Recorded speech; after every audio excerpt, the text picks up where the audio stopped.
¿No? Buenas tardes a todos. Hola, ¿qué tal? ¿Cómo están? Soy el doctor Juan Fernández. Junto con el doctor Martín Cisneros vamos a estar presentando este nuevo webinar Medtronic CASI.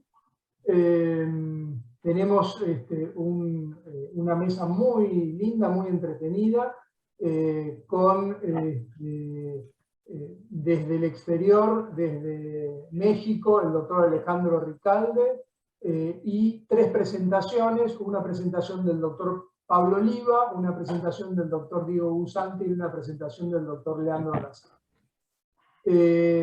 Como comité o grupo de expertos, tenemos desde Ushuaia al doctor Marcelo Cardone, tenemos desde Córdoba al doctor Gustavo Pesat, desde aquí de Buenos Aires el doctor Juan Manuel Ponce y la doctora Noelia Savi de Tres Arroyos, provincia de Buenos Aires.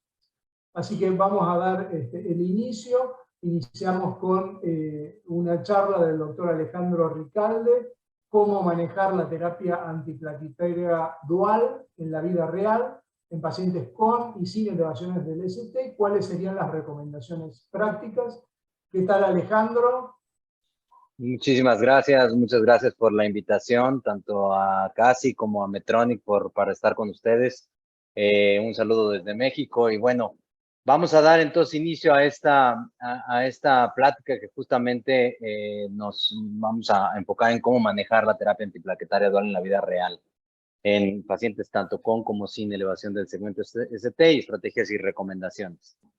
Importante decir que en el pasado nada más nos preocupábamos, y más nosotros como cardiólogos intervencionistas nos preocupábamos un poco más por los eventos isquémicos, los eventos trombóticos, la parte de que no se trombosara el stent, que no se restenosara. Pero a lo largo de los últimos años se ha tomado muchísima relevancia algo sumamente importante, que es el tema del sangrado. Y es que podemos ver cómo el sangrado impacta claramente en la mortalidad también de los pacientes, y sin duda también la necesidad de transfusiones impacta en el pronóstico y en la sobrevida de los pacientes.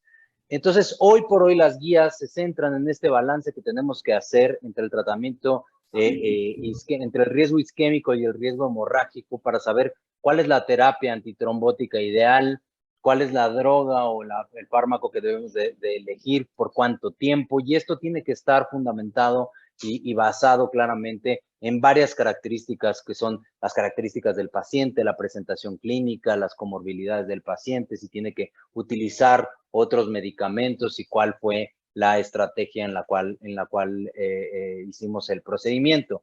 Y hoy, si quisiéramos hacerlo basado en una escala que puede ser un poco más aplicable por todos, tenemos dos momentos donde tenemos que tomar decisiones. Un momento es a la hora de implantar el stent, y otro momento de tomar decisiones también en torno a la terapia antitrombótica y antiplaquetaria dual es justamente en el momento que se cumplen los 12 meses de tratamiento. Para eso existen dos escalas: para la parte aguda, el Precise DAP, y la escala DAP, que pueden ser escalas junto con otras que se han desarrollado, que valoran el riesgo hemorrágico y el riesgo isquémico de los pacientes. Así, si tenemos una terapia, una puntuación alta, por ejemplo, del Precise DAP en el momento agudo, quiere decir, alta, y me refiero a más de 25, igual o más de 25 puntos, quiere decir que debemos de hacer una terapia un poco más acortada por el riesgo alto de sangrado. Entonces, en todo momento tenemos que estar haciendo este balance entre el riesgo isquémico y el riesgo hemorrágico que tienen los pacientes, y favorecer la estrategia terapéutica en función de cuál es el que pesa más. Sin embargo, hay algo que nos complica la vida siempre, que es que muchos de los pacientes que tienen alto riesgo de sangrado también tienen alto riesgo isquémico, porque muchos de los factores que llevan a tener alto riesgo hemorrágico son los mismos factores que llevan a tener un paciente de alto riesgo isquémico. Y algo que tenemos que conocer es que cómo les va a los pacientes en función de la complejidad anatómica que fue tratada durante el evento isquémico, durante la intervención coronaria.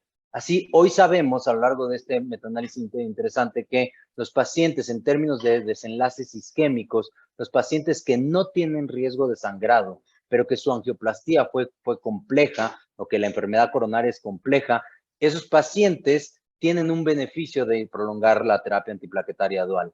Pero si el paciente tiene alto riesgo de sangrado, no tiene un beneficio de prolongar la terapia de forma importante, aún siendo esta una enfermedad compleja, una anatomía muy compleja. Y si hablamos del riesgo hemorrágico, por el otro lado, no solo el isquémico, sino hablamos de desenlaces hemorrágicos, los pacientes que no tienen riesgo de sangrado, no se les hace un daño como tal si la prolongamos o no la terapia, y ahí podríamos favorecer cuando hay una complejidad anatómica importante el prolongarla, pero cuando los pacientes tienen alto riesgo de sangrado, siempre van a tener más comorbilidades o más, va a ser más mórbido el prolongar la terapia independientemente de si esto es complejo o no. La terapia, la anatomía es compleja o no.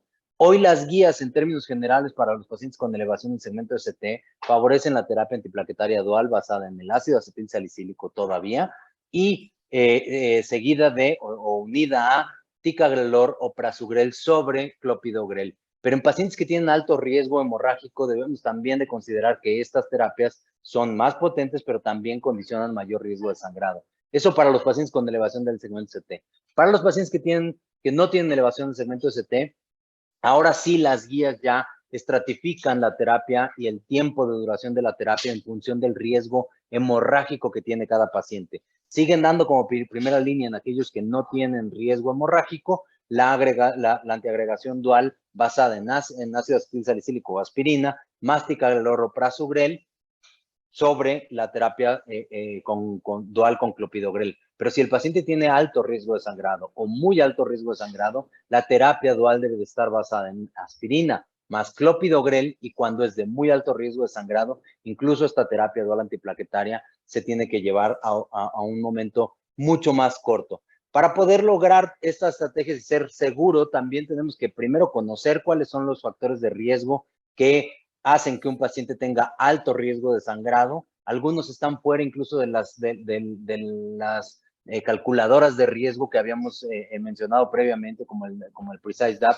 No consideran algunos factores que pueden poner en mayor riesgo de sangrado a un paciente, como es, por ejemplo, la cirrosis hepática, la presencia de cáncer, como es la necesidad de terapia, triple terapia por una fibrilación auricular. Entonces, hoy, si tenemos un paciente que tiene alto riesgo de sangrado, podemos tratar de reducir el riesgo de sangrado a través de dos estrategias. Primero, acortar la terapia antiplaquetaria dual, y otra, hacer una terapia de desescalación. Para poder acortar la terapia antiplaquetaria dual, tenemos mucha evidencia científica que ha probado qué pasa con estos pacientes cuando hacemos terapias cortas. Y han probado un mes, han probado 3 meses, han probado 6 meses, y en términos de la desescalación, ahora hablaremos un poquito más de eso, es justamente darle lo mejor de la terapia antiplaquetaria dual con lo más potente durante el primer mes, donde hay más eventos isquémicos, y después desescalar a una terapia menos riesgosa. Pero para poder hacer esto, hay que también conocer como intervencionistas las plataformas que hoy nos permiten hacer acortar la terapia o incluso suspender en caso de hemorragia la de doble antiagregación plaquetaria, y no todas las plataformas tienen evidencia sólida de que se endotelizan de forma temprana y que puede ser seguro acortar estas terapias, pero hay algunas que sí lo hacen, como fue justamente el Resolutonix, que demostró ser exactamente igual que el Biofreedom, que ya había demostrado contra stents metálicos, que son terapias seguras en cuanto a el acortar la terapia antiplaquetaria dual. Cuando hablamos de desescalación, ¿a qué nos estamos refiriendo? Justamente es lo que yo les decía, ir de una terapia de alta potencia, como son una terapia basada en aspirina más prasu o ticagrelor, y después desescalarla a continuar una terapia dual antiplaquetaria con aspirina más clopidogrel. ¿Y en qué se basa o en qué se fundamenta esto? ¿De dónde sale esta estrategia? Cuando nosotros nos asomamos a ver qué es lo que sucedió en el estudio Tritón TIMI 38 y que hizo la gran diferencia entre prasugrel y clopidogrel, los eventos isquémicos que sucedieron en el primer mes de tratamiento. Y cuando uno ve qué pasó después de ese primer mes de tratamiento, y sobre todo desde los primeros 15 días de tratamiento, vemos que las curvas ya no se separan. Es de ahí que surge esta hipótesis de qué pasaría si yo le doy inicialmente una terapia basada en aspirina y prasu o aspirina y tica, y de ahí me voy a aspirina y clopidogrel. Y en esto ya hay varios estudios el primero que surgió fue justamente el estudio TOPIC, que lo que evaluó fue justamente esta desescalación de pacientes que venían con los inhibidores de la P2Y12 más aspirina, que eran Tica y Prasugrel, y se cambiaban hacia clopidogrel, y lo que observaron es que se disminuye de forma muy significativa la tasa de eventos hemorrágicos sin afectar la tasa de eventos trombóticos. Después se dijo, bueno, pero esto puede ser riesgoso para aquellos pacientes que tienen a lo mejor resistencia desde el punto de vista genético al clopidogrel, y a lo mejor en ellos estamos arriesgándolos, y a lo mejor hacer una terapia guiada, una terapia de desescalación guiada a través de estudios de resistencia plaquetaria, podríamos ver si se benefician más o no se benefician más. La desescalación nuevamente probó que es una terapia segura en términos de reducción de eventos tanto hemorrágicos y añadir los isquémicos, pero cuando se observó que si convenía o no convenía hacer en todos los casos una terapia guiada mediante estudios de agregación plaquetaria, vieron que no había un beneficio adicional por hacer esta terapia guiada por estos estudios, lo cual simplifica las cosas. Se puede hacer desescalación, por lo menos de prazo a clopidogrel, sin tener que hacer estudios genéticos. Y cuando se estudió justamente los pacientes que venían con ticagrelor más aspirina, que es lo que hoy favorecen las guías europeas como primera línea, y al mes se cambiaba a esto que es la desescalación hacia aspirina clopidogrel, lo que se observó es que en términos de desescalación hay una disminución de los eventos, del acúmulo de eventos, sobre todo por la disminución de eventos hemorrágicos, como ven aquí, sin incrementar o sin hacer una diferencia estadísticamente significativa con respecto a los eventos isquémicos. Por lo cual surge, aunque hoy todavía en guías no está esta terapia como recomendada como rutinaria, surge que esta opción para desescalar a los pacientes que tienen alto riesgo hemorrágico sin poner en riesgo el riesgo isquémico o el incremento de complicaciones isquémicas en ese grupo de pacientes. Saber si hoy tenemos que hacerlo reactivo, es decir, si sangró, entonces disminuyo la intensidad de mi terapia antitrombótica, o de forma activa, es decir, siempre hacer esta desescalación, hoy no lo sabemos, y parecería, o desde mi perspectiva, no lo debemos de hacer en todos los pacientes, pero sí hacerlo en aquellos que podemos tener un alto riesgo de sangrado antes de que sucedan las cosas. Ahora, si vamos a desescalar, ¿cómo tendríamos que hacerlo? Si estamos en la fase temprana al mes del tratamiento y venimos de Tica o venimos de prazo, en todos los casos hay que hacer una terapia, un bolo, una terapia de carga con clopidogrel de 600 miligramos a las 24 horas de la última toma de cualquiera de los dos fármacos. Ya si lo hacemos de forma tardía y viene de prasugrel, no tenemos que hacer esta carga de clopidogrel. Si viene de ticagrelor por la vida media más corta, sí tendríamos que hacer nuevamente una dosis de carga de 600 miligramos. Ahora, otro escenario que se nos presenta con los pacientes con síndromes coronarios agudos son los pacientes que tienen fibrilación auricular, donde hay que decir muy claramente, primero, la doble antiagregación plaquetaria en los pacientes no es buena para prevenir eventos embólicos, eventos de stroke, eventos embólicos cerebrales, con respecto a su comparación con anticoagulación. Entonces, no es opción dejar a los pacientes que tienen fibrilación auricular con doble terapia antiplaquetaria, y en el escenario de pacientes que tienen fibrilación auricular y que tienen necesidad de ir a una intervención coronaria percutánea, tenemos estudiados ya a estos pacientes en varios estudios con diferentes fármacos, con rivaroxaban, con dabigatran, con apixaban y con edoxaban, y hoy el resultado de todas estas combinaciones que ya se han probado, todas las combinaciones, es que la terapia con nuevos anticoagulantes orales es superior en este grupo de pacientes con respecto a la warfarina, y que además ya sabemos hoy cómo debemos de tratar o por cuánto tiempo tenemos que tratar a estos pacientes, y es algo que es muy práctico, y tanto los europeos como los americanos se han puesto muy de acuerdo en que esta es la estrategia adecuada. Si el paciente no tiene alto riesgo isquémico o no tiene alto riesgo hemorrágico, la estrategia de triple terapia, es decir, ácido acetil salicílico más clopidogrel más el anticoagulante oral directo o nuevo anticoagulante oral, se tiene que dar por una semana. Si de ahí el paciente, como les decía, no tiene ninguno de estos dos riesgos añadidos como isquémico o hemorrágico, esta doble terapia que estará basada después en solamente un antiagregante plaquetario, que en este caso es clopidogrel, más la anticoagulación oral, se debe llevar hasta los 12 meses. Si el paciente tiene un alto riesgo hemorrágico, la primera semana esa queda establecida para todos con esta triple terapia. Pero si tiene un alto riesgo hemorrágico, la doble terapia, es decir, clopidogrel más el nuevo anticoagulante oral o el anticoagulante oral directo, se tiene que continuar por 6 meses y después de esto solamente se queda con anticoagulación oral.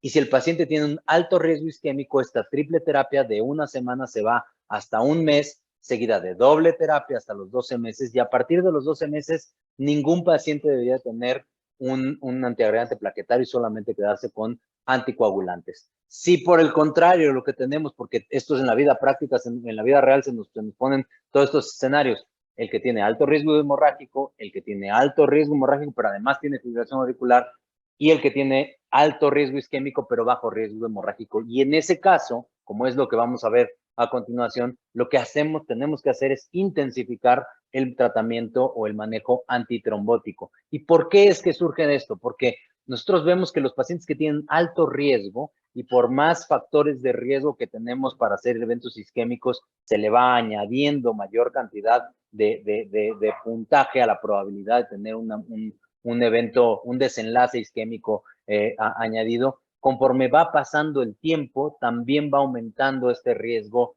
de isquemia residual y de isquemia recurrente. Y por eso tenemos que intensificar. Y es en los pacientes en donde a los 12 meses de la terapia estándar que hoy viene para los síndromes coronarios agudos con y sin elevación del ST, que tienen alto riesgo isquémico y no tienen alto riesgo hemorrágico, tenemos que evaluar cómo debemos de intensificar nuestra terapia cuando nuestra escala es elevada para riesgo isquémico. Y aquí tendríamos varias estrategias para hacer. Una sería añadir al ácido acetilsalicílico, que hoy es la base en todos estos pacientes isquémicos, añadirle clopidogrel por más tiempo. Esto está ya estudiado. También, ¿qué pasa si continuamos prasugrel? ¿Qué pasa si le agregamos la dosis vascular de rivaroxaban de 2.5 miligramos 2 veces al día? ¿Y qué pasa si le prolongamos el tiempo de ticagrelor? Y todo esto está estudiado en estos estudios que les presento acá y con resultados en todos los pacientes que tienen este riesgo alto de eventos isquémicos, tienen una reducción de MACE en clopidogrel o prasugrel más aspirina en el estudio DAP. Pegasus lo demostró con ticagrelor más aspirina, Temlis lo demostró con ticagrelor más aspirina, Compass lo demostró con rivaroxaban dosis vascular más aspirina. Pero es importante decir que en términos de mortalidad como tal, el único que hoy ha demostrado una reducción importante de 23% en el riesgo relativo es la dosis de Compass, que es rivaroxaban 2.5 veces al día, más ácido acetil salicílico. Entonces, hoy por hoy se nos presentan muchas cosas en un escenario cuando tenemos un paciente isquémico agudo y tenemos que establecer varios momentos en donde tenemos que tomar decisiones. Nos tenemos que involucrar como cardiólogos intervencionistas en esta individualización del paciente, saber que tenemos que poner plataformas en donde se puede dar una terapia corta de antiagregación dual en aquellos pacientes que tienen alto riesgo de sangrado y que ellos se van a favorecer de esta corta terapia o en caso de sangrado, de la interrupción más temprana de lo que habíamos pensado y que no vamos a poner en riesgo la parte isquémica porque ya tienen una sólida evidencia de que estos pacientes se pueden beneficiar de la terapia antiplaquetaria sola o simple. Y los pacientes que tienen alto riesgo de sangrado con bajo riesgo de trombosis, que tenemos que tomar la decisión de cómo hacer la parte farmacológica, pues tenemos que saber que hay estudios que favorecen las ultra cortas duraciones de la doble integración plaquetaria, o bien hacer terapia de desescalación que tiene una evidencia adecuada para no incrementar el riesgo isquémico y sí reducir el riesgo de sangrado. Por otro lado, aquellos pacientes que tienen alto riesgo isquémico, tenemos que valorar la intensificación y hoy hay estudios también de los cuales podemos echar mano para poder intensificarla de acuerdo a lo que más le conviene a nuestro paciente y en ese sentido hoy tenemos mucha evidencia que nos permite tomar decisiones en estos escenarios de una forma segura y en donde tenemos que individualizar, que eso es lo más importante de la toma de decisiones, individualizar a cada uno de nuestros pacientes. Con esto termino, creo que estoy en tiempo, les agradezco muchísimo la atención, no sé si al final habrá preguntas de las cuales estaría encantado de poder platicar con ustedes. Muchas gracias. No, muchas gracias a vos, Alejandro, por la presentación muy completa y diste un pantallazo general de algo que yo creo que cada vez tiene mayor importancia en los cardiólogos intervencionistas. Me parece interesante, no sé si están de acuerdo, darle lugar un poco al panel ahora, antes de los casos clínicos, porque yo creo que se trataron muchos temas. Vos dejaste muy en claro algunos conceptos. En los primeros 30 días nosotros tenemos que pensar principalmente en el riesgo de trombosis y luego de ese primer mes es mucho mayor quizás el riesgo de hemorragia. Yo creo que antiguamente nos basábamos, como vos decías, en lo reactivo. Si un paciente sangraba, ahí empezamos a ver qué pasaba, pero yo creo que hoy es importante, como vos muy bien lo planteaste, individualizar a cada paciente y en base a eso tomar. Es muy importante quizás tener en cuenta esta terapia de desescalación, entonces a mí me gustaría conocer un poco la opinión de los panelistas en cuanto a esto, porque ya está muy comprobado todo lo que aumenta la mortalidad de un paciente, un sangrado, en el cual creo que hoy es prioritario, como vos bien marcaste, individualizar a cada paciente y según eso, tomar una estrategia adecuada. No sé quién quiere empezar de los panelistas como a brindar una opinión y después yo te quiero hacer una pregunta en especial, a ver tu opinión sobre los inhibidores, esto que pueden quizá tener algún rol a futuro de los pacientes anticoagulados, como los inhibidores del factor 11 o algo quizás para tener en cuenta lo que vos planteaste, de los que requieren triple esquema, que son un dolor de cabeza extra, digamos, por ahí. Noelia, por ser mujer, me parece que te toca, así que si querés. Bueno, buenas tardes a todos. Felicitaciones por la charla, la verdad que muy completa. Sí, hay dos comentarios que quería hacer con respecto principalmente en las dos escalas, los dos scores que nombró el doctor y que figuran en la última guía. Me parece que son herramientas muy útiles en la escala del Precise DAP y la escala del DAP. Son muy útiles, sí, como todas las escalas, siempre nos sirven para orientarnos y para tomar decisiones. Me parece que son las dos fáciles de llevar a cabo, de utilizar, o sea, piden parámetros muy prácticos. Sí tenemos que tener precaución porque son dos escalas que fueron sacadas de estudios retrospectivos, todavía no están validadas con estudios prospectivos, entonces sirven para orientar, pero me parece bueno, que hay que tenerlo con precaución. Y me parece que la escala DAP está buena también porque tiene 3 parámetros que hablan un poco o que pide las características del procedimiento. O sea, el Precise DAP habla de, o sea, te pide los valores de creatinina, de plaquetas, o sea, más parámetros del laboratorio. Y la otra escala habla de si el paciente estuvo en contexto de infarto, si el vaso tratado midió menos de 3 milímetros de diámetro. Entonces, bueno, por un lado me parece que son dos escalas a tener en cuenta, siempre con precaución. Y con respecto a la desescalación de la antiagregación, me parece un parámetro muy útil, y sobre todo ahora que hay bibliografía que avala eso. Personalmente en la práctica yo lo uso, en realidad más el desescalonamiento del TICA hacia el CLOPI, porque también un poco es difícil sostenerlo 12 meses cuando se puede, por cuestiones económicas del paciente o por adherencia del paciente. Entonces, bueno, me parece también una herramienta muy útil. ¿Qué tal? Muchas gracias. ¿Qué tal? Bueno, primero felicitar a Alejandro por la presentación, la verdad que es súper clara y nos mostró todas las herramientas que tenemos a diario para tratar estos pacientes y que son pacientes cada vez más complejos, ¿no?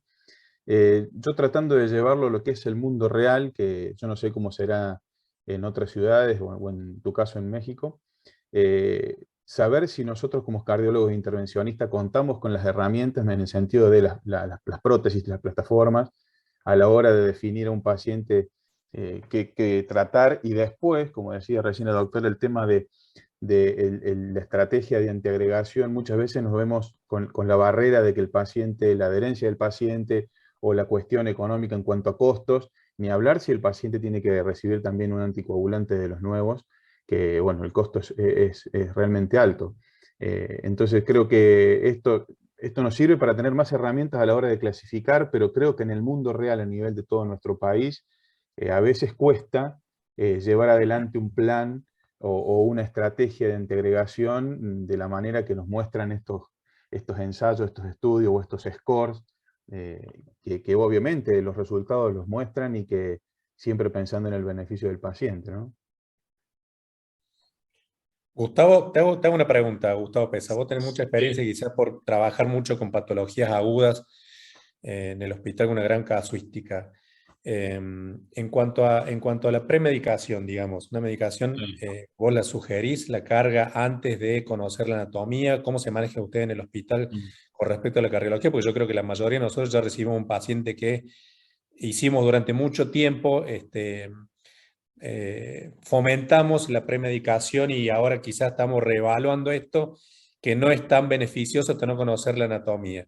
Eso por un lado. Y con respecto a lo que mencionaba recién Juan Manuel, si tuvieses que elegir en cada caso, en agudo, como para quedarte tranquilo en un paciente de alto riesgo, ¿qué plataforma de stent pudieses elegir? Sea polímero bioabsorbible, free polymer, ¿qué sugerirías? Mira, hola, ¿qué tal? Un gusto para todos, saludos. Felicitaciones, doctor Ricalde, por la presentación, muy completa. Mira, Martín, yo trabajo en un hospital público y en la parte privada. Las dos instituciones se manejan distinto. Nosotros primero, yo te diría que, no sé, en otros lados del país, pero en Córdoba por lo menos, es difícil seleccionar la plataforma.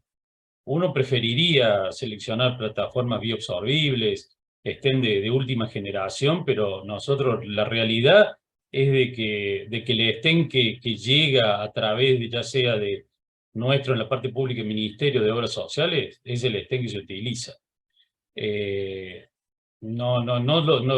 Personalmente no lo podemos, en muy pocos casos lo podemos seleccionar. Así que esa parte la tenemos que hacer algo global, porque si no, no podríamos trabajar correctamente. Nosotros en la parte pública, en los síndromes coronarios agudos con ST, que nosotros tenemos mucha casuística de ese tipo, los pacientes en general con ST vienen premedicados y en general con clopidogrel.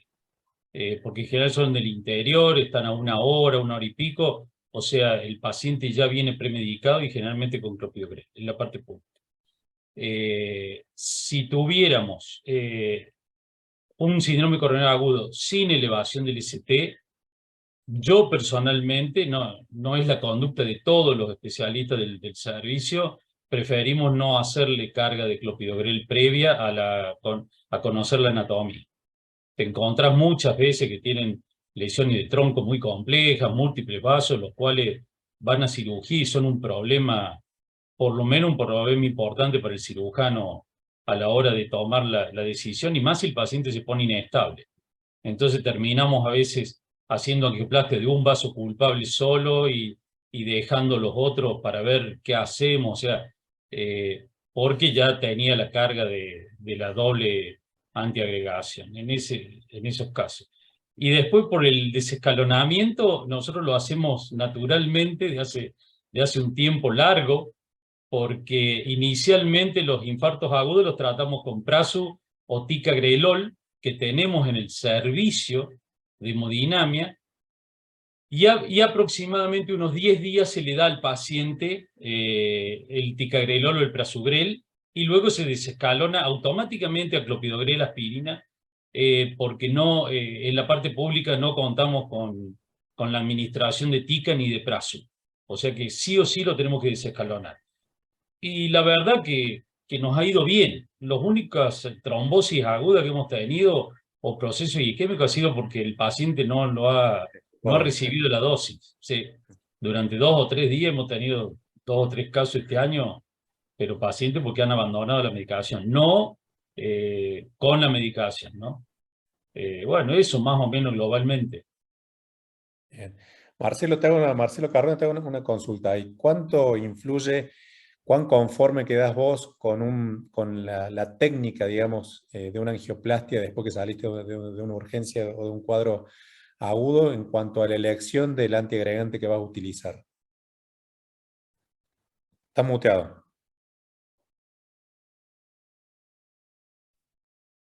Hola Martín, hola a todo el panel, gracias por la invitación.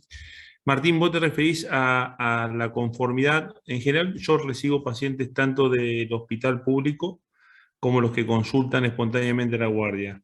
Los que vienen con síndrome coronario agudo con supranivel de DCT vienen con 60 miligramos de prasugrel, en su gran mayoría, en su efecto con clopidogrel. No tenemos, no usamos ticagrelor, no tenemos en la provincia, digamos, por una cuestión de uso en el hospital público, no se usa por el tema costos.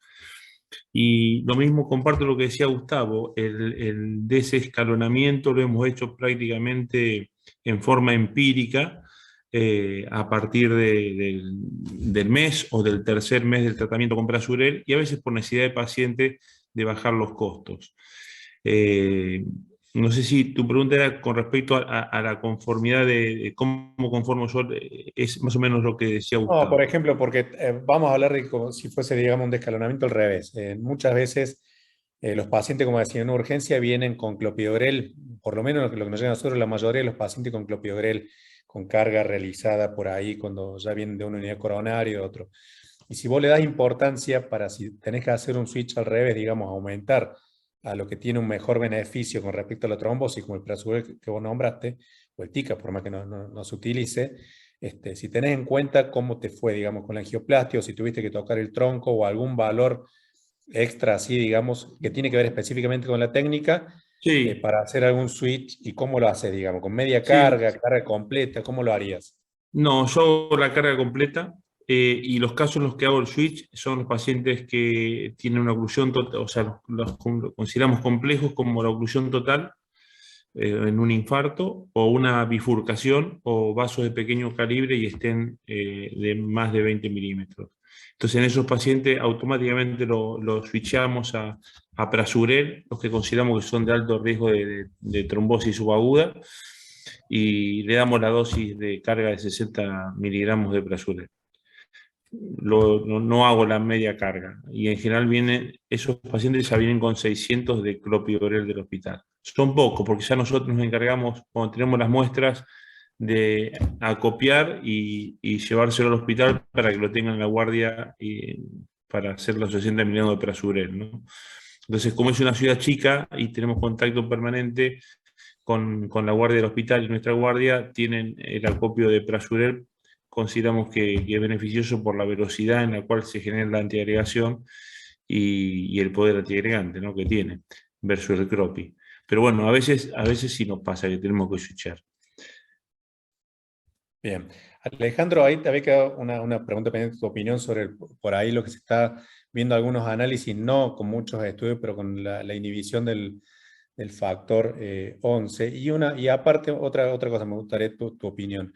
¿Vos pensás que ya es 100%, digamos, siempre que hablamos de un procedimiento, hablamos de estén liberadores de droga, o en algún nicho con alguna anatomía en particular, tiene todavía alguna indicación un bar metal stent? Gracias por las preguntas y gracias para todos por los comentarios. Yo creo que son muy promisorios los señores del factor 11. Por lo menos en los estudios que hay, como bien lo decías, son pocos, pero son estudios que han demostrado incluso tener menos tasas de sangrado que los señores del factor 10. Entonces, creo yo que pueden ser muy útiles. No tenemos hoy datos todavía en este sentido en pacientes que tienen fibrilación auricular y que tienen síndrome coronario agudo, pero seguramente más adelante los tendremos. La verdad es que son muy recientes y creo yo que son muy promisorios en ese sentido de disminuir todavía más el riesgo de sangrado. Y en términos de cuándo usar, la verdad es que hoy por hoy, salvo que no sea por un tema económico o no sea por un tema es que ya no encuentro yo una razón para no poner un drug-eluting stent. O sea, la realidad es que hoy ya no es el tamaño de vasos, ya los stents medicados tienen diámetros suficientes como para cubrir todos los que en el pasado es que es un vaso 5, bueno, hoy ya no es pretexto porque hoy tenemos stents liberadores de fármaco, salvo que no existiera un stent liberador de fármaco en el momento, como ya decían, pues la realidad, bien lo decía el doctor Pesá, de repente pues es lo que uno tiene a la mano, con lo que se puede contar, salvo que ese fuera el escenario, donde no tenemos un stent liberador de fármaco que alcance la medida, sería eso. Y con el advenimiento de todos estos estudios de que se puede hacer terapias cortas de doble integración plaquetaria de forma segura, no le veo yo ya cabida a un bare metal stent. La realidad es que hoy ya no vería yo el por qué poner un bare metal stent en algún paciente. Pero digo, ese es en el mundo ideal, ¿no? Pero en el mundo real de repente pues no los tenemos a la mano, medicina pública, etcétera. Bueno, Juan, ¿te parece que sigamos con los casos clínicos? Sí, me parece perfecto. Y la próxima presentación va a estar el doctor Pablo Oliva, desde Corrientes. El doctor Pablo Olivas es subjefe de cardiología intervencionista del Hospital Juan F. Cabral de Corrientes y nos va a presentar un caso. Hola, buenas tardes. ¿Cómo les va? Encantados y muchas gracias por la invitación. ¿Están viendo bien la presentación? Todavía no.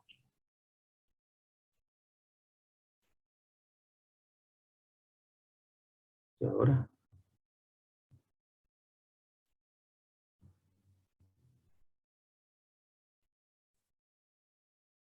¿No? Todavía no vemos tu pantalla compartida, Pablo.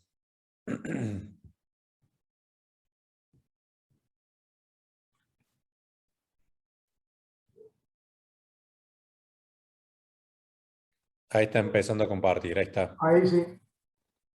Ok. Bueno, ya fue realizada la presentación, soy el doctor Pablo Oliva. Les quiero presentar un caso que tiene que ver con lo que estamos hablando. Este es un paciente que hicimos este año, a principios de año, es un paciente de sexo masculino de 80 años, que ingresa a la institución con un síndrome coronario agudo no ST, con elevación de marcadores bioquímicos, elevación de troponina, que tiene diagnóstico de una estenosis aórtica severa asintomática todavía al momento del ingreso, diabético muy mal controlado, con una hemoglobina glicosilada de 12%, inadecuadamente tratado, una función renal disminuida en grado moderado, con un clearance de creatinina de 42 mililitros por minuto, que estaba cursando un cáncer de colon activo, que estaba en plan de micolectomía justamente al momento del ingreso, y que tenía en el hemograma una anemia leve moderada, con un hematocrito de 30%, con una hemoglobina de 9 gramos por decilitro.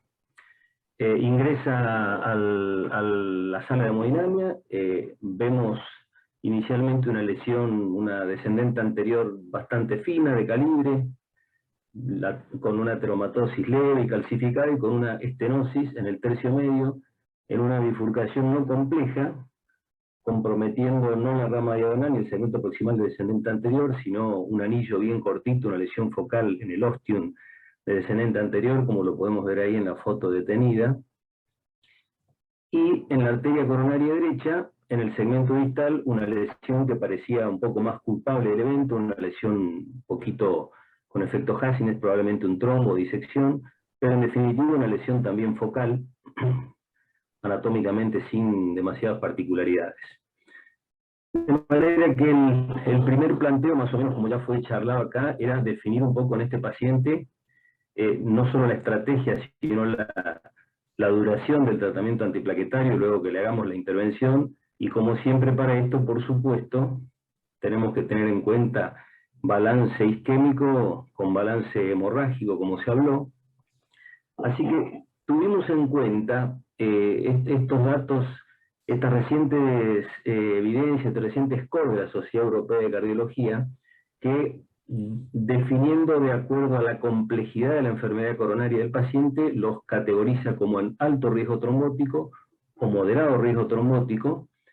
La definición de enfermedad coronaria compleja este score la deja un poco librada al juicio clínico del médico tratante, teniendo en cuenta la historia cardiovascular del paciente y la complejidad de la anatomía. Entonces, según que tenga enfermedad compleja o no compleja, la presencia de uno de los criterios ahí presentes lo categoriza como alto riesgo trombótico o moderado riesgo trombótico. Para no mencionar cada una de las cosas, digamos que a nuestro paciente en realidad lo consideramos como una anatomía no compleja, porque si bien eran 2 vasos, eran lesiones focales, no era la típica enfermedad difusa, calcificada, con múltiples lesiones, o con bifurcaciones complejas, o con alguna oclusión crónica, sino que era paciente con enfermedad de 2 vasos, con lesiones relativamente simples, con diabetes mellitus que requería medicación, por lo tanto estaba presente uno de los criterios acompañante a la enfermedad coronaria no compleja, y la presencia de una enfermedad renal leve o moderada, con un clearance de 40, la presencia de un clearance de entre 15 y 59 es considerada enfermedad coronaria, enfermedad renal moderada en el score, de manera que, para resumir lo anterior, digamos que en definitiva fue asumido como una enfermedad coronaria no compleja, con un riesgo trombótico moderado, por la presencia de esta diabetes que requiere medicación y por esta insuficiencia renal,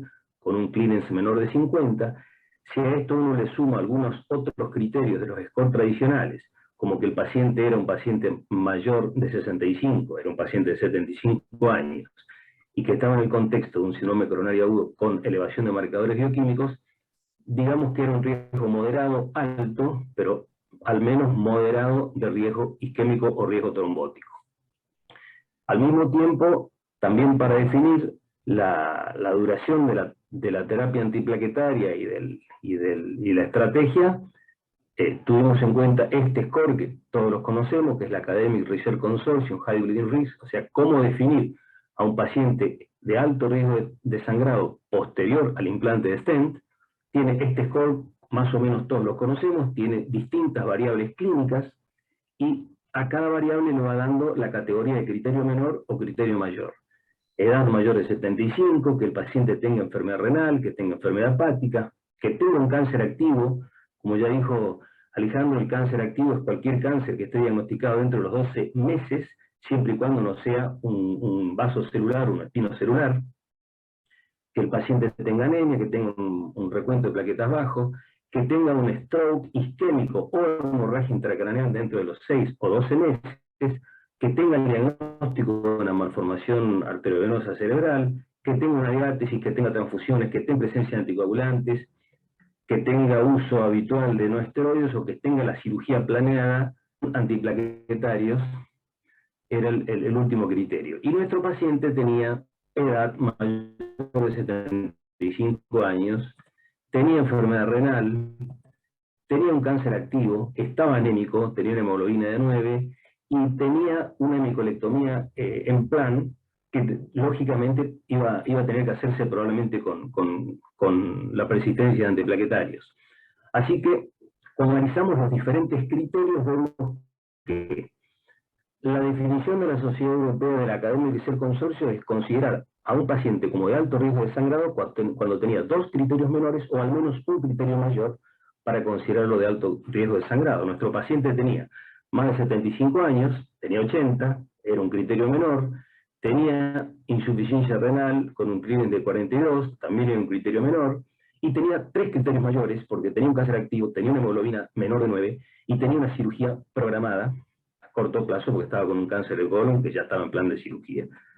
De manera que indefectiblemente era un paciente que, por estas características, tanto riesgo trombótico y particularmente hemorrágico, debíamos elegir una estrategia antiplaquetaria abreviada. Ahora, elegir una estrategia antiplaquetaria abreviada al menos nos debía llevar a tratar de colocar un stent farmacológico de última generación, y de ser posible, en nuestro caso es posible, optimizar la angioplastia con imágenes, como para estar mucho más tranquilos y disminuir al mínimo posible el riesgo trombótico. Este es el resultado final del primer vaso, la descendente anterior, en el segmento que estaba enfermo, la bifurcación no compleja, luego de colocar un stent Resolute Integrity, que era el stent. Nosotros tenemos en banco, no todo tipo de stent, tenemos una variedad importante, pero es lo que teníamos a mano, un Resolute Integri 2.5 por 20. Luego hacemos la corrida de OCT, una corrida de 54 milímetros, que es la que mejor calidad de imagen nos da, buscando criterios de optimización por OCT.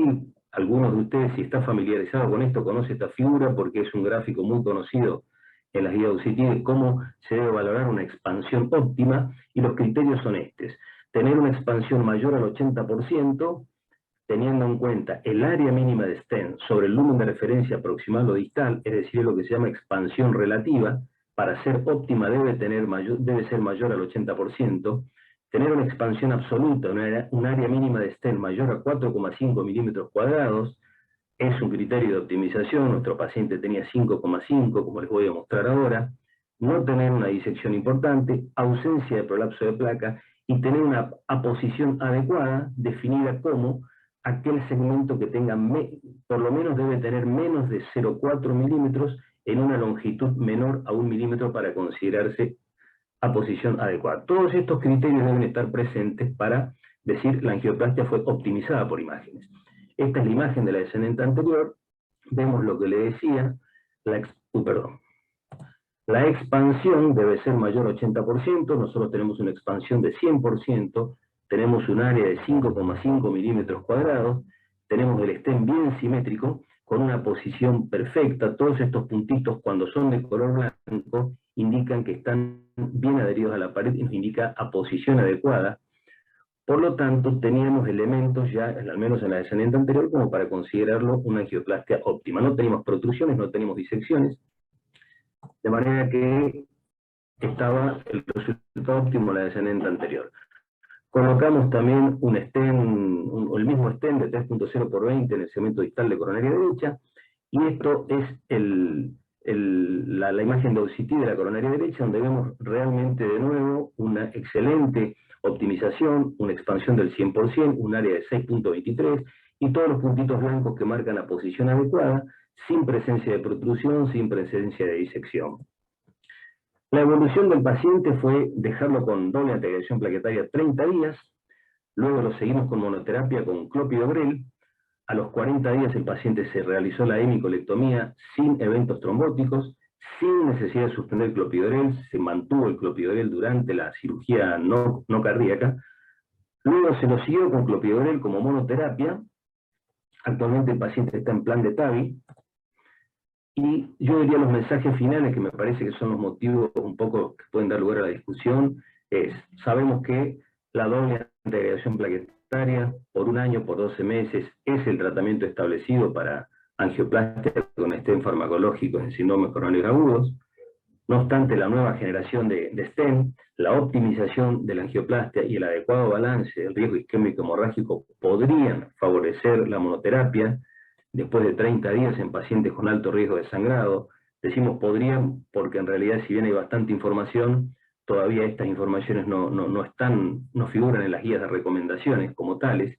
Y si bien hay estudios, como lo dije ahora, de que muestran eficacia antitrombótica y seguridad con un solo antiagregante plaquetario, después de los 30 días, en el subgrupo de síndrome coronario agudo, no hay aún datos que se plasmen en las guías de recomendación. Muchas gracias. Hola. Excelente, Pablo. Me parece que si podremos ir haciendo algún comentario. Juan Manuel, no sé si querés hacer un comentario del caso, porque si no, se nos van a ir perdiendo si hacemos los 3 casos en conjunto y vamos alternando un poco. Yo creo que presentó muy bien el riesgo de un paciente, entonces me gustaría conocer tu opinión con respecto a este caso clínico. Sí, la verdad, bueno, que muy interesante el caso.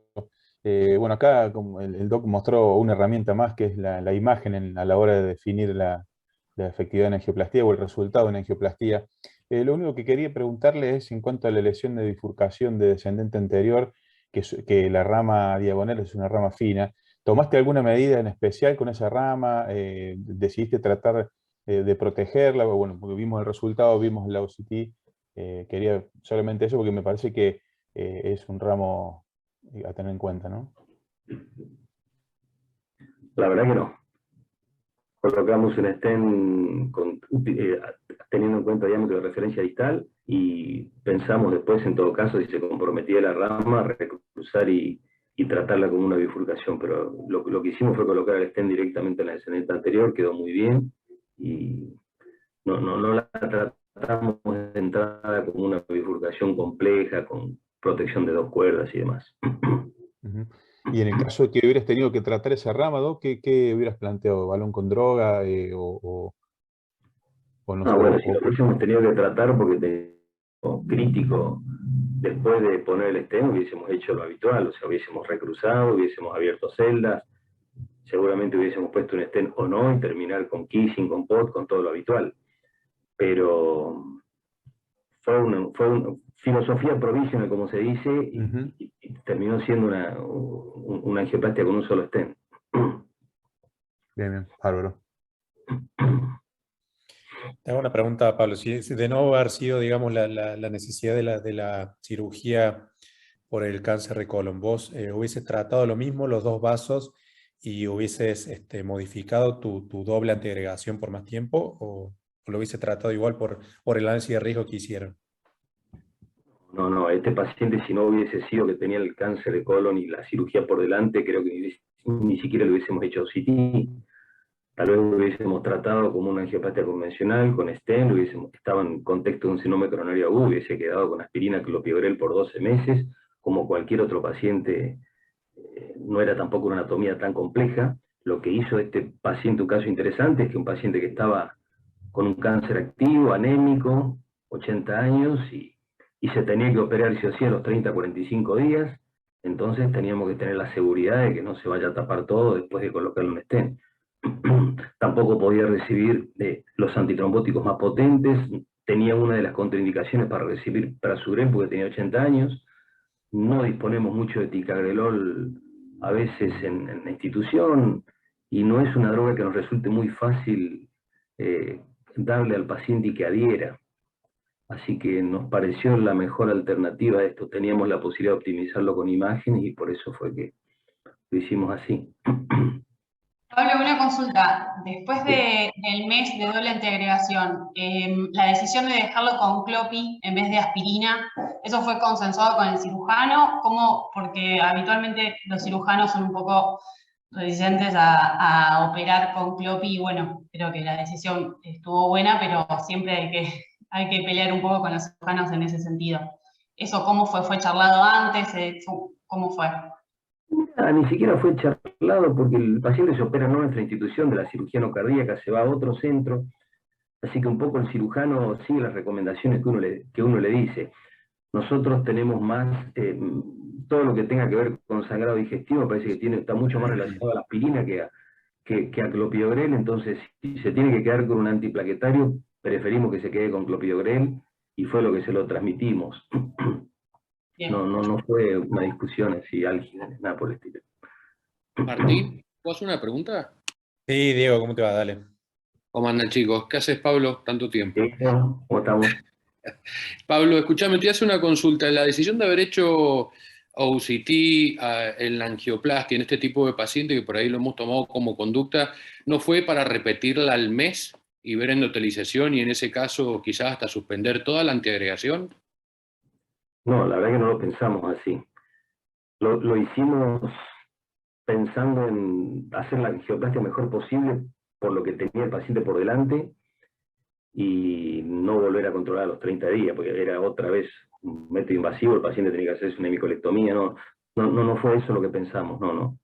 No, te comento porque por ahí hay alguna evidencia de que vos haces tomografía de coherencia con el OCT, tiene una muy linda sensibilidad a ver la cobertura del stent, y cuando ya es mayor al 80% podrías suspender, digamos, cualquier tipo de antiagregación, y más en este tipo de pacientes con alto riesgo, porque lo vas a meter a cirugía por un cuadro urgente, ¿no?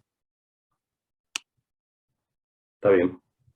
Pero una evaluación prequirúrgica, digamos, así vos, Diego, que también está una evaluación prequirúrgica de la endotelización, digamos, como para suspender con un poquito más de seguridad los antiagregantes. Claro, está directamente relacionada la endotelización con el riesgo de trombosis aguda. Entonces, es una herramienta muy interesante. Lo hemos hecho como protocolo que hemos tenido un par de casos, así que algún problema oncológico o alguna cirugía de urgencia, y que le habías puesto un stent recientemente, analizás un poco de endotelización, y más con el OCT de última generación que tiene el software para poder hacerlo, y si tenés una endotelización mayor del 80%, tendrías algo de evidencia, una justificación, te diría hasta un poco legal, para suspender la doble antiagregación. En algunos casos hasta lo dejan con heparina bajo peso hasta el momento prequirúrgico y después le reintegran la antiagregación lo antes posible. Eso también puede ser en pacientes con síndrome coronario agudo, son pacientes estables. Con síndrome coronario agudo con más razón, porque viste que es el peor momento para poner un stent, entonces por ahí vos al estudiarlo te podés encontrar con el OCT. Primero que lo tenés subexpandido, que no lo traje ese caso, porque sabría un poco del tema, pero no era antiagregación, era subexpansión y mala posición, que vos lo reestudiaste en una trombosis, lo vas a estudiar y ves que el stent está colgando, que en el síndrome coronario agudo te había quedado bárbaro. Entonces ese control posterior te da muy buena info, porque ese stent no se te va a utilizar nunca. ¿Entendés? Bueno, ya estamos por ahí en tiempo, vamos a seguir con el siguiente caso que casualmente es presentado por Diego. Si vos puedes dejar de compartir la pantalla, Pablo, así puede comenzar a compartir Diego. Diego es staff del Hospital Español de Mendoza y del Hospital Santa Isabel y quirúrgico privado. Pues está bien así, Diego, perdón. Sí, está bien, me importa. Bueno, cuando quieras, empezamos con tu caso. Dinámica, eso es lo importante. Bueno, mira, yo acaso se abre un poquito, es cortito, pero lo he planteado más porque creo que es un tema que por ahí se debate. Este es un pacientito, una mujer de 39 años de edad, muy joven, sin antecedentes cardiovasculares conocidos, que ingresa en la unidad coronaria de un centro periférico, bastante lejos de la ciudad, por presentar angor prolongado asociado a un supra a nivel del segmento ST, inferolateral que cede con nitritos, con el tratamiento inicial a la hora del ingreso. Tenía marcadores positivos y al poco tiempo refiere angina, post-evento, así que deciden derivarlo y solicitar el cateterismo, ¿no? La angiografía. El paciente ingresa a la sala de cateterismo asintomática. Este caso me tocó estudiarlo yo, ya fue hace un tiempito, y nos encontramos como positivo esta imagen.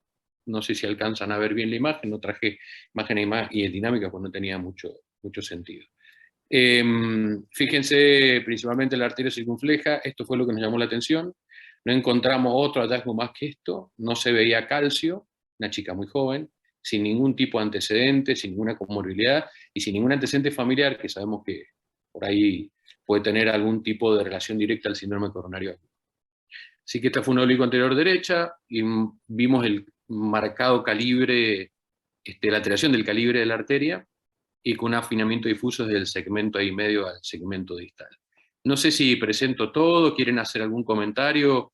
Martín, ¿cuál es la dinámica que querés plantear? Porque si vos querés, Gustavo, ¿querés dar una opinión? Sí. Tiene una imagen que parece una disección, pero a ver qué conducta tomarías. Hemos tenido en estos pacientes jóvenes, primero que nosotros hemos tenido muchos casos de drogadicción y este tipo de anatomía, y más mujer, se podría pensar en una disección, y si no, también espasmo, ¿no? Son las dos cosas que se me ocurren en coronarias tan normales, ¿no? Pero bueno, existen, las brujas están. Sí. Así hicimos nitroglicerina por las dudas y no hubo variabilidad del calibre. Lo comento como lo hacemos. Puede ser un hematoma también, más que disección. Creo que es una muy buena observación. Sí, hematoma por disección, digamos. Bien. ¿Alguien hubiera hecho algo con esto? ¿Lo hubieran tratado? ¿Le hubieran puesto un stent?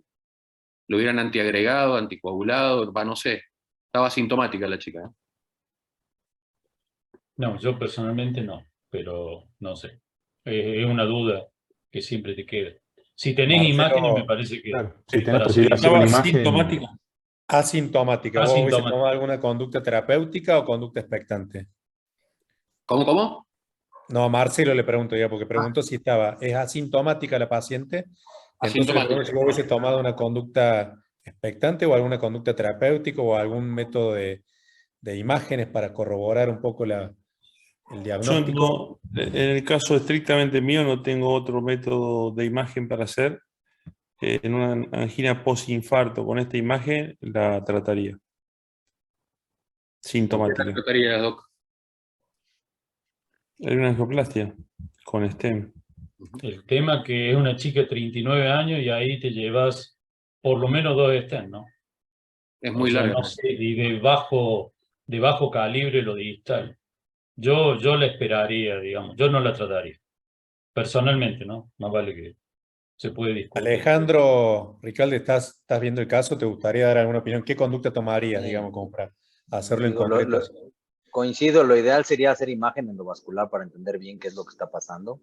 Si no tenemos imagen y no respondió a la nitroglicerina, o sea, no mejora con la nitroglicerina, yo pensaría poco probable que sea un espasmo y eso tendría que explicar por un hematoma, como bien decían, que me parece un poco más probable si la compresión por el hematoma, pero lo ideal en este caso sería sí conseguir la imagen endovascular. Está asintomática en este momento, pero tuvo un infarto previamente, entonces esta placa en algún momento o esta lesión fue en algún momento inestable, y yo sí insistiría mucho en tratar de hacer imagen endovascular para entender qué está pasando. Está bien, pero no tenemos imagen. ¿La tratas o no la tratas? Porque ahí está el mayor dilema, digamos, de este caso, me parece. ¿La elevación del ST es la cara lateral? Sí. Sí, que normalizó con nitritos, ¿no? Ahora está con electro normal y asintomática. Hizo cambios claros y marcadores positivos, levotroponinas. Curioso que haya mejorado con nitritos y ahora no veamos un cambio en el diámetro de la arteria, ¿no? Tras la inyección intracoronaria. Pues sin ninguna imagen endovascular por ser un síndrome coronario agudo, tuvo angina post-infarto, yo sí la trataría. Bueno, yo estoy más del lado de Gustavo, porque nosotros vimos muchos casos así que vos los estudiás después y la coronaria vuelve a su calibre normal sin tratamiento. Noelia, Juan Manuel, tratamiento sí, tratamiento no de este caso. Y no, yo estoy de acuerdo que estando asintomática dentro de la sala no la trataría. Y coincido que aún así, por más que con nitritos en ese momento la imagen no mejora, también la paciente está en contexto de adrenalina, de estrés, o sea, todo ese combo de sustancias vasoconstrictoras hacen que por ahí en este momento no cambie el calibre del vaso, pero tampoco me arriesgaría a poner un stent y sobre todo por el calibre distal de la arteria, siendo una mujer tan joven. Juan Manuel. Sí, creo que yo también, digamos, si no tengo la posibilidad de hacer imagen y la paciente está sintomática, estable, el electro, como decía recién, el doc no tiene cambios, le esperaría, por ahí la reestudiaría. Pero sí, cuesta por ahí decidir poner un stent a una paciente tan joven donde no nos queda del todo claro que geográficamente esté inestable esa placa, ¿no? O no tenemos imagen, ¿no? Bueno, ahora Diego seguramente nos va a mostrar. ¿El calibre del catéter es 5 o 6 French? 6, por vía radial. Juan. ¿Con qué medicación la dejarían? Esa es la pregunta, por eso traje el caso. Pero seguramente vos nos vas a mostrar que con alguna imagen cambiamos de idea. Así que si vos querés continuar.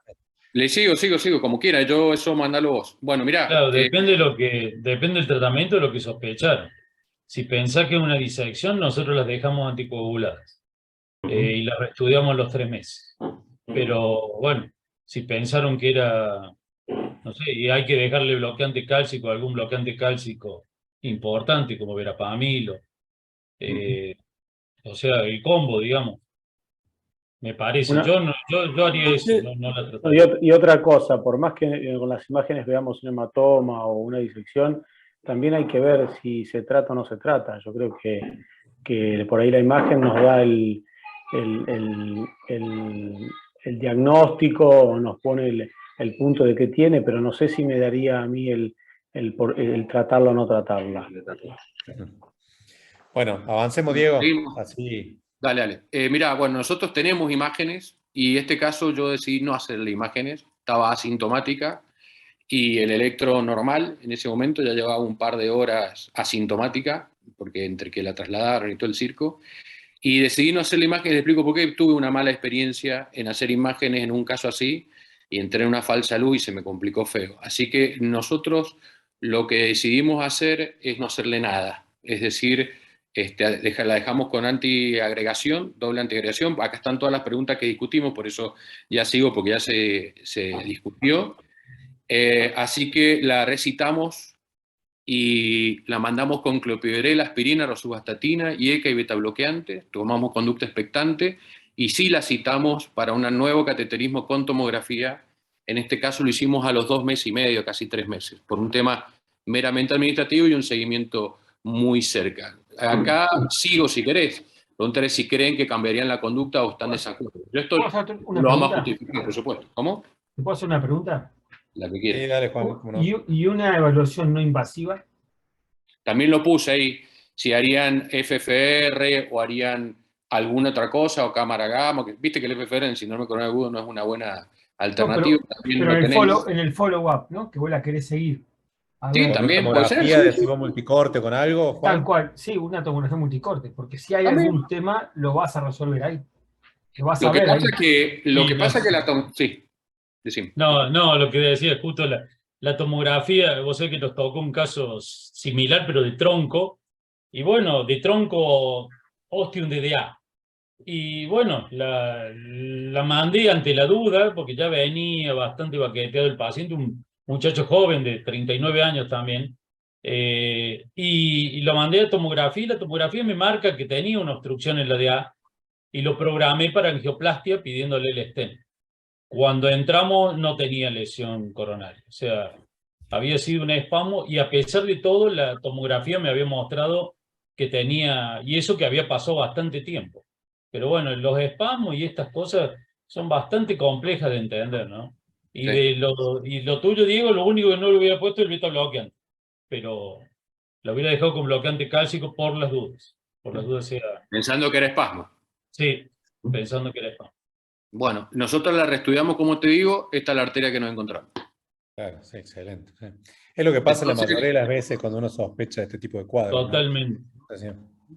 Esto fue al mes. La pregunta es que, bueno, si se quedan con esa imagen y la mandan a la casa, porque hay dos cosas que son claras, que lo contó, la sabe, recién lo puso en cuestión, que es el tema del hematoma, cómo saber si tuvo hematoma o si fue una disección. Son dos cosas totalmente diferentes, una está en relación a la arteriosclerosis y la otra no. Entonces, no es lo mismo una chica que tenga arteriosclerosis a los 39 años que haya hecho un espasmo. Y eso es difícil de saber si no hay imágenes. Por eso les comentaba de que es un accesorio bastante interesante. No sé si el agente ahí de Corrientes que tiene imágenes hubiera hecho otra cosa. Si no, sigo, Martín, para no perder tiempo. Un solo comentario hago, evidentemente cambió totalmente el calibre de toda la arteria. No es la arteria que estábamos viendo antes. Sí. No, tremendo, tremendo el cambio. O Pablo, sea, ¿querés hacer una algún arteria de comentario? 2 milímetros pasó a ser una arteria de 3 milímetros y medio, 3 milímetros y medio, ¿no? Sí. Una opinión. No, nosotros tuvimos 3 o 4 disecciones espontáneas en mujeres jóvenes. De las 4, 3 o 4, hay un solo caso que me acuerdo que lo tuvimos que poner un stent porque la paciente seguía haciendo angina recurrente y a pesar de nuestra resistencia la tuvimos que reestudiar, pero eran disecciones espontáneas en múltiples lugares y en múltiples vasos. No fue una disección espontánea solamente en un solo vaso, le tuvimos que poner un stent, nunca me olvidé, una circunfleja que quedó muy bien, pero todo lo demás selló y la paciente quedó completamente asintomática. Ahora, en este caso a mí me parece que pueden haber habido dos cosas, Diego, me parece que nada más que dos cosas. Una es una disección espontánea, que selló y después en el reestudio quedó muy bien. Y lo otro que es una angina de Prismetal. No sé por qué razón con la nitroglicerina del estudio inicial, o sea, la típica angina vasoespástica con angina supranivel del ST y con vasoespasmo del vaso, que no necesariamente tiene que ser bien focalizado, a veces es difuso de todo el vaso. Claro. Y por las dudas que ese es el caso, porque si fue una disección ya está sellada y no hay más problema, pero por las dudas que ese es el caso, debería quedar con dosis altas de bloqueantes cálcicos. Y las dosis altas son no menos de 240 de diltiazem. Y si hay que asociar beta-bloqueante porque es una paciente que está taquicárdica, también se lo asocian sin ningún problema, ¿cierto? O sea que me parece que lo que le quedaría a esta paciente es 240 o 360 de diltiazem por la eventualidad que vuelva a tener una angina vasoespástica, si ese es el caso, ¿no? Me parece que da más para eso que para una disección espontánea, pero ninguna de las dos cosas se pueden descartar del todo. Bueno, Diego, tampoco ¿podés un poner minutito, Diego. Decime. Diego, ¿podés poner la imagen anterior? Voy. Ponela rápido y avancemos, y bueno, nos queda poco tiempo, así podemos Sí, avanzar. sí, perdón. Evidentemente crecieron todas las arterias, no solamente la circunfleja, ¿no? Sí. Habla a favor de un espasmo también. Sí, yo digo, ¿por qué se piensa en la disección? Digamos, no se ve dinámicamente. Si ustedes vieron alguna hoja de disección, si vieron algo en el estudio dinámico, pudieron ver algo. Parecería más Vamos a ver la espasmo resolución del generalizado, caso. ¿no? Bueno, Sí, sigo. Le hicimos, como nos habían aprobado la tomografía, le hicimos la tomografía, es lo que habíamos sospechado, si espasmo de disección, todo lo que hemos estado, qué conducta tomarían. Así que bueno, vamos adelantando, hacemos la tomografía multicorte y vemos esto. Tenemos placa lipídica en un gran porcentaje de la arteria y la ruptura de la placa, que angiográficamente, por supuesto, no se ve. Entonces yo creo que acá está bueno eso, ¿no? Probablemente esta chica hizo una disección espontánea, fue una disección espontánea, evidentemente. ¿Qué tipo de disección según la clasificación? Después lo comento rápidamente, así de paso repasamos un poco el tema, y el tema era con qué dejarlo. Entonces yo creo que el aporte de imágenes, bueno, en este caso sirvió, por eso traje el caso, pues, obviamente. Así que, para terminar y no hacerles perder el tiempo, como definición de la separación de la pared de la arteria coronaria epicárdica por hemorragia intramural, con o sin signo de desgarro, que suelen, como les decía, asociarse a la ausencia de enfermedad arteriosclerótica, lesión iatrogénica o trauma. Con el advenimiento del IVUS y el OCT estas cosas se fueron aclarando y puedes ver el tema si hay una disección, o la teoría que más se cree a partir de esta imagen, que es la ruptura de la vasa vasorum como resultante de la hemorragia intramural. Series han demostrado que pueden ser causa entre el 1 y el 4% de causas de síndromes coronarios agudos, más frecuente en mujeres y más frecuente en la arteria descendente anterior, para tenerlo en cuenta, y es la más frecuente ver durante el embarazo.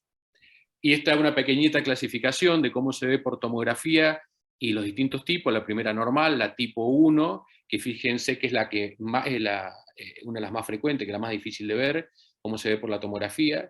La tipo 2, que genera el hematoma, creo que fue este caso.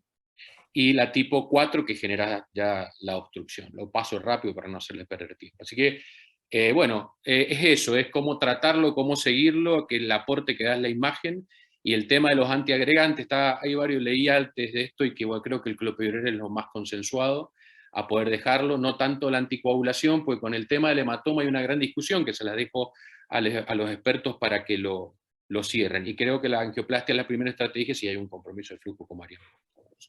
Gracias, chicos.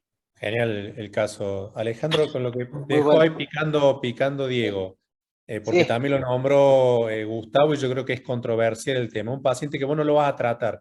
Volvemos al mismo caso de antes, no tenés imágenes, no lo vas a tratar porque decidiste que es una disección. Vuelve a la unidad coronaria. ¿Anticoagulación sí o anticoagulación no? En el entorno del síndrome coronario agudo, evidentemente sí. Después, creo que no. Creo que hay que dejarlo con doble antiagregación plaquetaria. Pero mi pregunta, y perdón que devuelva esto con una pregunta, es ¿qué hubiera pasado si hubiéramos hecho, o qué hubieran hecho ustedes, Marcelo, si hubieran, perdón, Diego, si hubieran hecho la imagen endovascular en ese momento, hubieran visto una placa lipídica y hubiera visto el hematoma, que seguramente fue un hematoma que se reabsorbió y ahora creció la arteria? ¿Qué hubiera pasado si hubieran visto eso en ese momento que hubieran tomado? Lo hemos visto. Si no vemos compromiso del flujo que está sintomático, tomamos la misma conducta. No hacemos angioplastia. Perfecto. ¿Y el flujo normal? ¿Qué era en este caso? Por supuesto, siempre y cuando no sea obstructivo, no sea una tipo 4, o la paciente esté con síntomas. Si no, el tema está que eso es lo bueno, que si yo tengo hematoma, también cambia la estrategia de la angioplastia. No vas a poner de la misma manera el stent. Tenés que empezar por los bordes, o tenés que poner un stent muchísimo más largo para que uno tenga el hematoma y sea mucho más complejo. Entonces, yo creo que cambia muchísimo, más allá de la estrategia antiagregante o anticoagulante que después decidan. Bueno, vamos a seguir con el siguiente caso porque si no vamos a estar muy fuera de tiempo. Juan. Bueno, va a presentar el doctor Leandro Lasabe desde Rosario, es staff del ICR, también trabaja en Sanatorio Parque y es director del curso de Fellows de ProEducar Solase. Así que adelante, Leandro.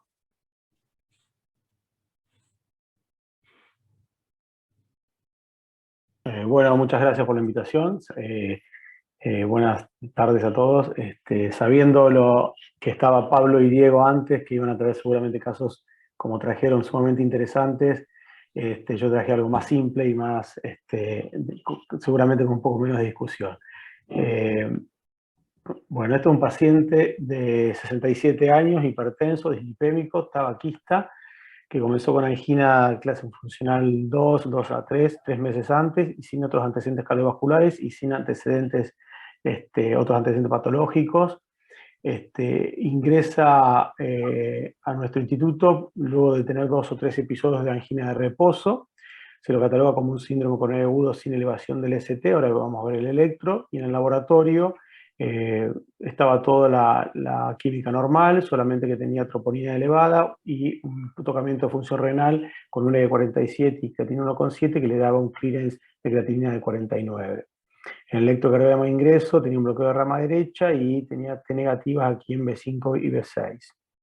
A este paciente en la unidad coronaria se le hace un ecocardiograma que tiene 45% de la fracción de eyección con hipoquinesia anterior e inferolateral, sin enfermedad valvular, y en ese momento se lo trata, se lo medica como un síndrome coronario agudo sin elevación del ST, con lo habitual, aspirina, una carga de prasugrel de 60 miligramos, enoxaparina subcutánea, betabloqueante, rosuvastatina y nitroglicerina SOS.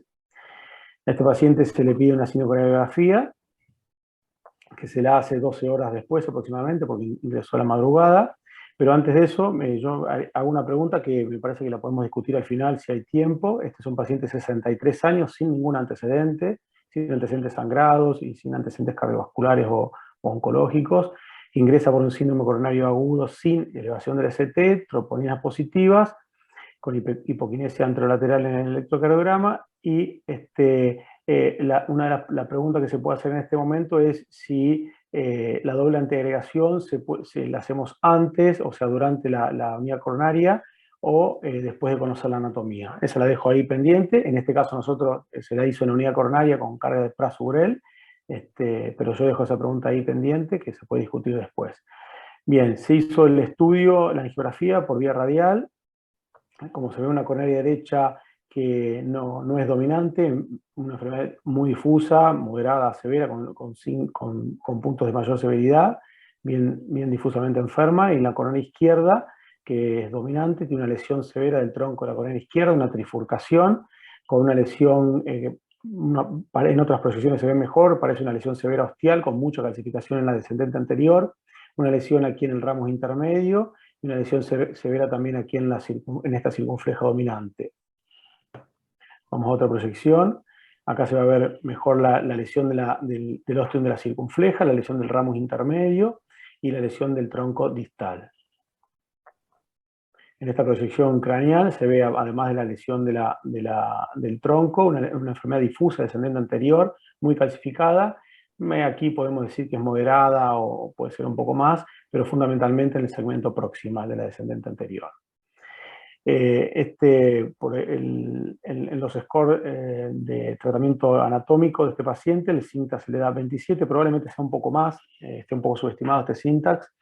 El Euroscore logístico 1.4 y el Syntax 2 le da 13% de mortalidad a 4 años para PCI, 17% para cirugía. Bien, este es un poco el resumen. Un paciente de 67 años con síndrome coronario agudo, sin elevación del ST, con un Syntax de 27 o más seguramente, un Euroscore de 1.4, con una lesión en trifurcación, lesión severa en circunfleja, lesión en ramus intermedio y lesión en ostium y tercio proximal de descendente anterior. En ese momento la decisión, yo creo que no creo que sea para discutir, pero si quieren lo discutimos, pero la decisión de tratamiento y la estrategia de nuestro centro fue la opción quirúrgica. El paciente, cuando se le informa que se había decidido una opción quirúrgica, se va de alta voluntaria, no estaba dispuesto a operarse a pesar de la contención de todo el equipo de médicos y su médico de cabecera. El paciente se va de alta voluntaria y 12 días después, luego de consenso un poco con su médico de cabecera y conociendo los riesgos y beneficios, se decide tratamiento endovascular. Permaneció durante su alta voluntaria con algunos episodios de angina en clase funcional 2-3, que eso creo que fue lo que lo animó a por lo menos a tener un tratamiento endovascular. Entonces, ahí viene una segunda pregunta, sabiendo que este paciente con tantas lesiones, lesión de tronco, ramus, DA, circunfleja, con posibilidad de múltiples stent, si se mantiene, se mantiene con doble antiagregación con prasugrel, si se hace una recarga, ya que va a venir, o sea, son 12 días después de la primera carga, o si se rota otro antiagregante plaquetario. Eso puede ser una segunda pregunta que se me ocurrió. No sé, Juan, si querés que pase todo y después charlamos al final, porque no sé si hay mucho tiempo.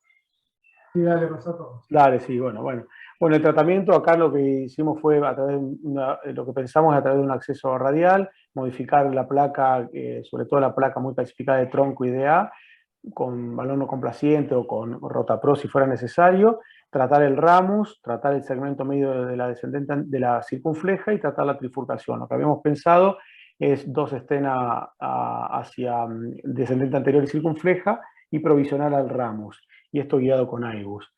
La técnica que nosotros optamos en ese momento fue el Dica culot, que la única diferencia con el culot tradicional es que tiene un kissing más, y además de los POT que fueron añadidos últimamente. Esto es, se trata la rama secundaria, se hace un pot sobre esa rama secundaria, luego se recruza hacia la rama principal, se hace el primer kissing, se coloca el stent en la rama principal, se hace el segundo pot a través de la rama principal, se recruza nuevamente hacia la rama secundaria y se hace el segundo kissing, y se hace el tercer pot a través de la rama principal. Esa es un poco la técnica. Esto fue lo que hicimos a través de vía radial derecha con un catéter de 7 French, cuando acá ya vemos que la circunfleja tiene mucho menor flujo que en el momento del estudio, del diagnóstico. Nosotros la mayor duda que teníamos era el ostium del ramo intermedio, para ver, nos parecía que no estaba comprometido, pero angiográficamente no era muy claro. Entonces lo primero que hicimos fue hacer un IBUS hacia el ramus, que además de ver la placa del tercio proximal, vimos que el ostium del ramus no estaba comprometido con placa, lo cual nos dejó más tranquilo para hacer un provisional. Entonces tratamos ese ramus con un stent liberador de sotarolimus luego de una predilatación de 2,75 por 15, por supuesto sin acercarnos al segmento ostial, solamente el tercio proximal. Y luego del ramus lo que hicimos, como estaba con hipoflujo y el paciente estaba con angina la circunfleja, fue tratar la circunfleja. Ya tenemos 2 cuerdas ahí hacia descendente anterior y circunfleja. Se perilató muy bien con balones no complacientes, no fue necesario ningún otro método de modificación de placa, y se colocaron 2 stents liberadores de sotarolimus, el primero de 2,75 por 28 y el segundo, ya formando parte del tratamiento del tronco, se colocó un 3,5 por 15 a alta presión. Ahí luego hicimos el primer pot con un balón de 4,0 no complaciente, recruzamos hacia la descendente anterior, hicimos el primer kissing con balón de 3,5 y 3,0 hacia la descendente anterior y circunfleja. Luego de eso, ya más tranquilo, porque el paciente ya había mejorado sus síntomas, ya estaba permeable la circunfleja, hicimos un IBUS hacia descendente anterior, en donde confirmamos la placa del tercio proximal. Ahí vemos también la buena posición del stent implantado en la circunfleja, donde se hizo el primer kissing. Aquí se ve una buena posición del culot. Y aquí implantamos, luego de predilatación, un stent liberador de sotarolimus de 3,5 por 28, liberado a 14 atmósferas, y luego se realizó el segundo pot a través de la rama principal de la descendente anterior. Luego se recruzó a la circunfleja y se hizo el segundo kissing, 3,5 siempre con balones no complacientes, por supuesto, balón de 3,5 para descendente anterior y 3,0 para circunfleja, y por último a través de la rama principal el pot final con un balón de 4,5, tomando en cuenta las medidas analizadas con el IBUS que se hizo previamente. Este es el resultado final, que angiográficamente es bastante bueno. El resultado de la craneal, el tercio medio de la ascendente anterior no lo tocamos. Y este es el resultado, el IBUS final desde la arteria circunfleja, donde se ven, como pueden ver, áreas sumamente buenas. Aquí se ve la porción del culot desde la circunfleja, una muy buena posición aquí, una buena apertura de los strats. Lo mismo que se ve desde la descendente anterior, una buena posición y expansión de los stents con áreas superiores a los 10 y 12 milímetros aquí en el tronco. Aquí se ve la posición hacia la arteria circunfleja y la posición hacia la descendente anterior, también muy buena posición en el tronco. Este es el resultado inicial y el resultado final. Y aquí me surge la tercera pregunta, que es, este paciente tiene 2 stents con drogas en la bifurcación, en la trifurcación del tronco, un stent más en el ramo intermedio, 2 stents en la arteria circunfleja con overlapping. ¿Por cuánto tiempo damos la doble antiagregación? Y si lo mantenemos con Prasugrel todo este tiempo o hacemos un desescalonamiento o switch, como se llama ahora. Eso es un poco lo que quería mostrar, no más que eso. Bueno, Excelente caso, que de simple no tenía nada, nos mentiste un poco al inicio, pero Alejandro, antes de que pasemos los panelistas para la opinión del caso, en cuanto al tiempo que planteaba Leandro de antiagregación y cuál utilizarías. Sí, extraordinario caso y muy, muy bien resuelto. Yo creo que este paciente tiene un alto riesgo isquémico, es una anatomía compleja.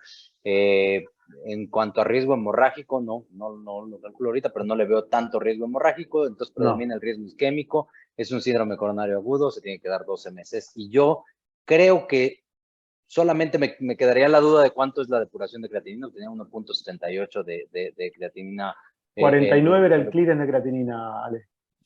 Ok, ligeramente reducida. Yo, la verdad es que aquí casi no usamos Prasugrel, lo usamos más por ticagrelor en México, entonces ahí podemos, yo creo que podemos hacer una estrategia de quedarnos con la terapia óptima, es decir, con Prasu ASA o con Tica ASA por los 12 meses, tiene bajo riesgo de sangrado, o bien si el riesgo fuera incrementado por este tema de la función renal, se deteriora por alguna razón, yo me desescalaría en ese momento, pero de entrada creo que hay que favorecer el riesgo isquémico en este paciente. Gustavo, comentario del caso. Sí, no, qué caso, digamos. Estoy de acuerdo que habría que priorizar la carga isquémica que tiene el paciente porque quedó con bastantes lesiones residuales, ¿no? La descendente anterior tiene mucha lesión y la circunfleja se trató la parte proximal, o sea, es un tratamiento para salir de la situación grave que tenía el paciente, ¿no? Es un paciente que tiene muchas chances de concurrir nuevamente a tener eventos, ¿no? Y la decisión me imagino que más vale, por la complejidad de no tratar la DA y la circunfleja distal, debe haber sido por eso, ¿no? Porque el paciente era un paciente muy delicado. Yo sigo pensando que habría que hablarlo mejor para que se opere porque era un buen caso quirúrgico. Pero bueno, Juan Manuel. indudablemente no todo se puede hacer. Sí, la verdad que el caso tremendo, ¿no? Muy difícil la resolución y la verdad que excelente el resultado. Y en este caso, bueno, sí, coincido con lo que dijo Alejandro, es un paciente de alto riesgo isquémico. Y bueno, ahí ya pasa un poco al mundo real de cada uno de nosotros. No sé qué posibilidades el paciente puede de seguir tomando ticagrelor o prasugrel o bueno, o al menos clopidogrel, y sí, apuntaría por lo menos un año. Pero bueno, también coincido en lo que dice Gustavo, de que a veces es importante guiar un poco al paciente en la decisión terapéutica, ¿no? Pero bueno, la verdad que el caso es muy, muy complejo. Marcelo Cardone. Sí, yo con respecto a la pregunta que hizo Leo cuando se fue de alta voluntaria, sin la doble antiagregación, sí habría que hacerle la recarga en el momento del procedimiento. Y bueno, fue un caso complejo. La pseudo modestia de Leandro diciendo que presentaba un caso sencillito fue complejo. Y de ahora en más, ya el paciente el tiempo quirúrgico pasó, digamos, en realidad con prueba funcional vería si tiene isquemia o no, y si no, no lo tocaría más y haría la doble antiagregación por 12 meses. La verdad que es un caso muy complejo y ya salió de la complejidad. Si evoluciona asintomático y no tiene isquemia, no volvería al tratamiento quirúrgico, ¿no?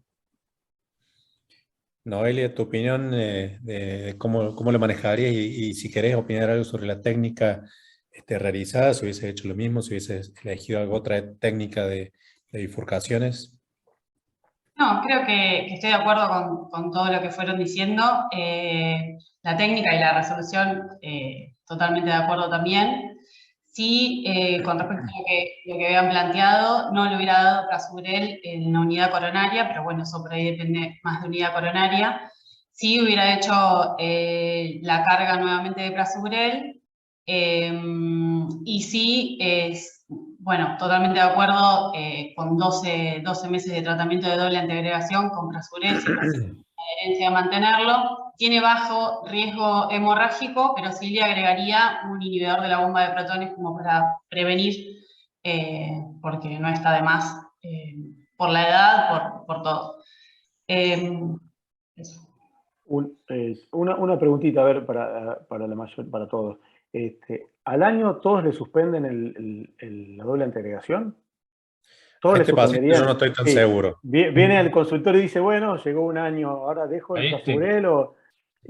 Yo a este paciente no estoy tan seguro. No sé. Yo no se la No suspendo. sé.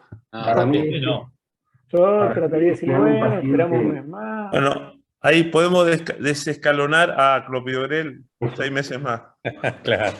Para mí este es el paciente que no hay ninguna guía de recomendación, pero este es el paciente en el que quizás si hay alguien que deba seguir más de 12 meses doble interacción plaquetaria es este. Más riesgo trombótico que este paciente no existe. Por el tronco, por los múltiples vasos, por los múltiples stents. Pero sí me parece que eso estaría bueno, 12 meses seguro de Aspic Prasugrel y a lo mejor sí pasar a clopidogrel más allá de los 12 meses. Pero a este paciente joven y sin alto riesgo de sangrado, me parece que como decisión individual lo mantendría doblemente antiagregado siempre. Che, Leandro, te hago una pregunta. ¿Te puedo hacer? ¿Hay tiempo? Dale, si es cortita, sí, Diego. Y, a ver, una cosa es entrar por vía radial en la urgencia y que te contrae esas lesiones espantosas que incluso del diagnóstico a después mejora la imagen en el tronco. Es como un trombo que se lavó bastante en la parte distal. Ahora, ¿por qué no fuiste por femoral, digamos? ¿No te estaba jugando mucho a técnica de bifurcación? ¿Por qué de vuelta radial y te complica? ¿Por qué te querés tapar las coronarias? Era un caso sencillo, dijo. Sencillo el tema de discusión de doble antiagregación, eso era. Bueno. Diego, mirá, la verdad que si sé que puedo poner un catéter de 7 French por la radial y que era un señor relativamente grandote, me parece que no me es lo mismo, o sea, no, prefiero ir por radial porque trabajamos más cómodos y qué sé yo, no sé, es una cuestión de preferencia. No se me complica si sé, o sea, obviamente, el paciente estaba estudiado, sé que podía ir con un 7 French, sé que no tenía ninguna tortuosidad, que por ahí tenés que andar ahí renegando. No nos pareció que íbamos a tener alguna situación de complejidad. La verdad que cuando hacemos bifurcaciones que necesitamos 7 French, que no son todos los casos, si podemos ir por radial, lo hacemos por radial. No se complica demasiado cuando realmente estás cómodo. Pero bueno, eso es una apreciación nada más. No quiere decir que Yo coincido, creo que si no fuese un caso quizás en que vos sospechás que podés necesitar algún tipo de asistencia ventricular o algo por ahí por el tronco, coincido también que sería para hacer radial. Bueno, estamos en tiempo.